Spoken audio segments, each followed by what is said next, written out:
Welcome back guys to market examination video. तो आज के वीडियो में हम ये डिस्कस करेंगे कि मार्केट ने लास्ट वीक किस तरीके से परफॉर्म किया है और आने वाले टाइम में मार्केट किस तरीके से परफॉर्म कर सकता है।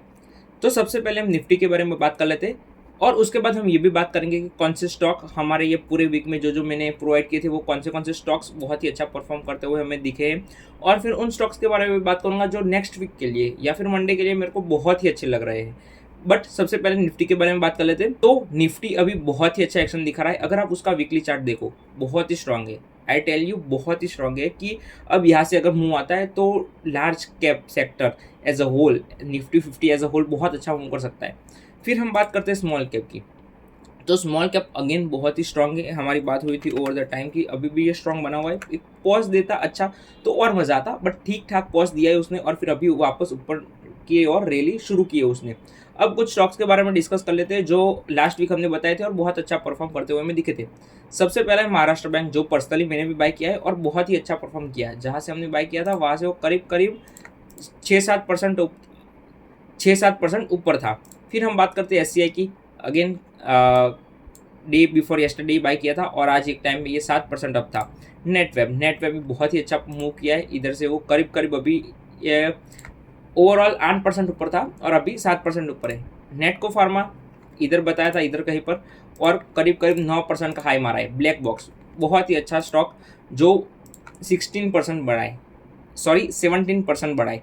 बहुत ही प्यारा मूव किया है। उसी तरीके से बजाज कंज्यूमर, ये स्टॉक भी बहुत प्यारा मूव किया है। सारे ही स्टॉक हमारी एम लिस्ट में आए थे और उसके बाद जब ब्रेकआउट किए तब अच्छा परफॉर्म किए। बजाज कंज्यूमर को इधर भी मैंने एम लिस्ट में डाला था, इधर फिर से डाला और दोनों बार बहुत ही अच्छा परफॉर्म किया है। संभव स्टील अगेन अब अभी अभी ये जो अभी 2-3 स्टॉक बताऊंगा वो रिसेंट मतलब 2 दिन के ब्रेकआउट से तो अच्छा मूव तो किए। अगर संभव स्टील की बात करो तो 2 दिन में 10% बढ़ा है।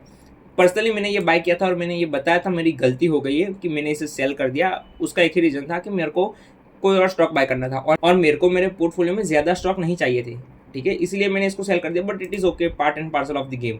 फिर आया, बहुत ही अच्छा मूव किया था। एक टाइम पे ये करीब करीब 9-10% अप था और हमारी बैंक पॉइंट से करीब करीब 8% अप था। फिर ऋषभ इधर बोला था बट उधर एक बार हम बाय करते फिर भी अच्छे से इसे एग्जीक्यूट नहीं कर पाते। बट इस बार जब मूव किया है तो 7% मूव किया था एक ही दिन में।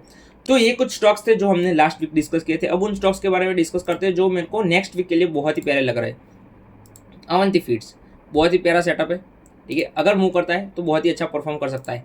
हाईरेक्ट प्रिटी गुड चार्ट, राइट, बहुत ही अच्छा चार्ट नहीं है बट ठीक ठाक चार्ट है। देखो अभी उतने अच्छे सेटअप्स नहीं मिले, जैसे लास्ट वीक में मैंने बोला था कि मेरे को सेटअप्स बहुत अच्छे नहीं मिल रहे, उसी तरीके से इस बार भी वो सेटअप्स बहुत अच्छे नहीं मिले।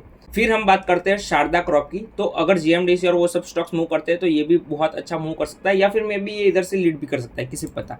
श्रीराम पिस्टन बहुत ही प्यारा चार्ट है, बस एक दिक्कत है इसमें कि अर्निंग्स आ रही है, यानी कि मे बी कल अर्निंग्स होगी या मंडे को होगी, देखना पड़ेगा, मंडे को ही होगी, हाँ मंडे को है। तो उसकी वजह से ये स्टॉक थोड़ा अनफेवरेबल हो जाता है। बट अगर मूव करता है अर्निंग्स के बाद तो अच्छा एक्शन इसमें आ सकता है। जायडस वेलनेस एक बार फिर हमारे रडार में आ गया है। अगर किसी ने कल बाय किया होता तो इसमें आज एग्जिट नहीं था और एक बार अच्छी तरीके से स्ट्रॉन्ग क्लोजिंग भी दिया आज उसने। तो अब यहाँ से ऊपर की ओर रैली कर सकता है और बहुत ही स्ट्रॉन्ग लग रहा है अभी एज ऑफ नाउ, बहुत ही स्ट्रॉन्ग लग रहा है। अब हम बात करते हैं उस सेक्टर के बारे में जो सबसे ज़्यादा स्ट्रॉन्गेस्ट है। तो defence sector as a whole सबसे ज़्यादा स्ट्रॉन्ग है। मेरी होल्डिंग्स के बारे में बात करो तो आपको सेम चीज़ दिखेगी। क्या दिख रहा है आपको? एक ही मतलब कि ये जो हमने महाराष्ट्र बैंक, एससीआई और नेटवेब ये भी है, बट उसके अलावा मेजोरिटी ऑफ द पार्ट क्या है, मेजोरिटी ऑफ द पोर्शन क्या है? तो डिफेंस सेक्टर, सोलर इंडस्ट्री वो भी डिफेंस सेक्टर रिलेटेड स्टॉक है। तो ये सारे स्टॉक्स जो मैंने बाय किए वो डिफेंस सेक्टर रिलेटेड ही स्टॉक्स बाय किए, क्योंकि अगर डिफेंस सेक्टर वर्क करता है तो मेरे को एक बहुत ही अच्छा खासा प्रॉफिट देखने को मिल सकता है मेरे ओवरऑल पोर्टफोलियो पे। बट वो देखना होगा मूव करता है नहीं करता। तो अगर डिफेंस सेक्टर मूव करता है तो जीआरएससी अब एक बार फिर से बहुत अच्छी तरीके से सेट हो रहा है। देखो 2 दिन पहले की बात करता हूँ, किसी ने मेरे को पूछा था जीआरएससी कैसा लग रहा है। अब थोड़े ज्ञान के ऊपर चर्चा कर लेते हैं। इस दिन पूछा था जीआरएससी कैसा लग रहा है, मैंने बोला था मैं होता तो सेल कर देता, 10% लॉस था उसका। मैंने उसको समझाया था बंदे को कि भाई मैं क्यों सेल करता, देखो जाने को ये इधर से ऊपर जा सकता है, ठीक है, बट अभी अभी एज ऑफ नाउ मेरे को नहीं लग रहा है कि इसमें रिस्क लेना चाहिए। तो आप अपने हिसाब से देख लेना। बट अगर उसने मेरा सुन के सेल किया होगा तो उसको नुकसान हुआ होगा, क्योंकि वो फिर वापस ऊपर आ गया स्टॉक। बट ये केस नहीं है। जब स्टॉक मूव करना चाहता है, जब एक अच्छा पैटर्न बनता है स्टॉक में, जब जब सारी कंडीशंस मैच होती है जहां पर मैं बाय करना चाहता हूँ, तो तब मैं बाय करता हूँ, चाहे स्टॉक अच्छा कर रहा हो ना कर रहा हो, चाहे स्टॉक कैसा भी हो, बट अगर मेरी कंडीशंस मैच होती है तो मैं उसे बाय करता हूँ। तो उसी तरीके से इस दिन मेरी कंडीशंस मैच नहीं हो रही थी, बट अभी हो रही है। तो अभी ये स्टॉक बहुत ही प्यारा है। अगर 2-3 दिन और रुक जाता है, या फिर मैं कहूँ 1 वीक रुक जाता है और फिर मूव करता है, तो बहुत अच्छा मूव कर सकता है। बट यहाँ से भी मूव कर सकता है, तो अगर कोई देखना चाहे तो देख सकता है। यानी defence sector as a whole बहुत ही स्ट्रांग है। एक और सेक्टर स्ट्रांग है जो मैंने बोला था, पावर सेक्टर, बट वहाँ एक भी स्टॉक्स में एंट्री नहीं है। डिफेंस सेक्टर सबसे हॉटेस्ट है, सेकेंड पावर सेक्टर, उसमें अभी एंट्री नहीं है। स्टॉक्स परफॉर्म कर रहे हैं, बट न्यू स्टॉक्स नहीं आ रहे हैं, मतलब न्यू एंट्रीज नहीं बन रही है, तो हम उसका कुछ नहीं कर सकते। और एक और सेक्टर भी है जो बहुत ही अच्छा परफॉर्म कर रहा है, वो है मेटल सेक्टर। तो मेटल सेक्टर में भी कुछ स्टॉक्स वर्क कर रहे हैं, बट जो लीडिंग नेम्स थे वो वर्क नहीं कर रहे हैं। तो आई डोंट बाय लगातार स्टॉक्स, तो मुझे वो पसंद नहीं आता है। तो अभी मैं मेटल सेक्टर से एक बार के लिए दूरी बना के रख रहा हूँ, और मैं सिर्फ फोकस कर रहा हूँ सिर्फ डिफेंस सेक्टर में। और अगर यहाँ कहीं पर कोई और सेटअप्स वर्क कर रहे हैं तो उनको भी ट्राई कर रहा हूँ ट्रैक करने का। ठीक है, शिपिंग रिलेटेड कंपनियां भी बहुत अच्छा कर रही है। तो एज सच मार्केट में बहुत ही अच्छा अभी मज़ा आ रहा है, माहौल बन रहा है। ठीक है, तो अगर ये माहौल बनता है, अच्छा पैसा कमाएंगे। ठीक है, सब कमाएंगे, ऐसा नहीं है मैं अकेला कमाऊंगा, सब कमाएंगे। देखो, ये टाइम ऐसा है जब हर कोई पैसा कमाएगा। एक बात और बतानी थी मेरे को जो बहुत ही इंपॉर्टेंट थी, ये सबसे पहले ही बतानी थी वीडियो में, पर अभी याद आया तो अभी बता देता हूँ कि क्या होता है पता है। जब मार्केट बहुत अच्छा होता है ना, तो आपको हर एक चैनल पे, हर एक जगह, हर टीवी पे, हर न्यूज़ पे, आपको हर टेलीग्राम चैनल पे आपको सिर्फ एक ही चीज़ मिलेगी, ये चार्ट, वो चार्ट, ये चार्ट, और सारे चार्ट परफॉर्म करेंगे। बट समझो, मैं भी कर सकता हूँ ऐसा, मैं आपको बोलूँ 20 चार्ट दे दिए मैंने, ठीक है, और फिर उसमें से 20 में से 2-3 वर्क कर गए, बट ये इंपॉर्टेंट नहीं होता। जो वर्क किया वो आपने बाई किया है, मतलब जो बंदा आपको स्टॉक्स दे रहा है, ठीक है, जो बंदा आपको स्टॉक सजेस्ट कर रहा है, जो बंदा आपको चार्ट दिखा रहा है, जो खुद को ऐसा बोल रहा है कि मेरे को बहुत ही आता है, बट क्या वो स्टॉक्स बाय कर रहा है? वो सिर्फ बता के चला जा रहा है। क्या मतलब कि जैसे कि बीएससी, मैं क्रेडिट नहीं लेता बीएससी का, क्यों? क्योंकि पर्सनली मैंने एम लिस्ट में आया था, ठीक है, मैंने इस दिन एम लिस्ट में डाला था, इधर से बहुत ही अच्छा परफॉर्म किया है, मैसिव रिटर्न दिए, बट मैं फिर इस बात की लगातार क्रेडिट नहीं लेता। क्यों? क्योंकि मैंने पर्सनली बाय नहीं किया था। तो मैं मतलब क्रेडिट ऑफकोर्स लूंगा क्योंकि एम लिस्ट में आया था, बट क्या होता है पता है कि ऐसे बहुत सारे स्टॉक्स को मैं एनालाइज कर सकता हूँ। ठीक है, ये तो मेरा काम है, तो मैं तो उनसे भी ज़्यादा स्टॉक्स दे सकता हूँ। बट सबसे इंपॉर्टेंट चीज़ क्या है, क्या मैं वो स्टॉक्स बाय करता हूँ?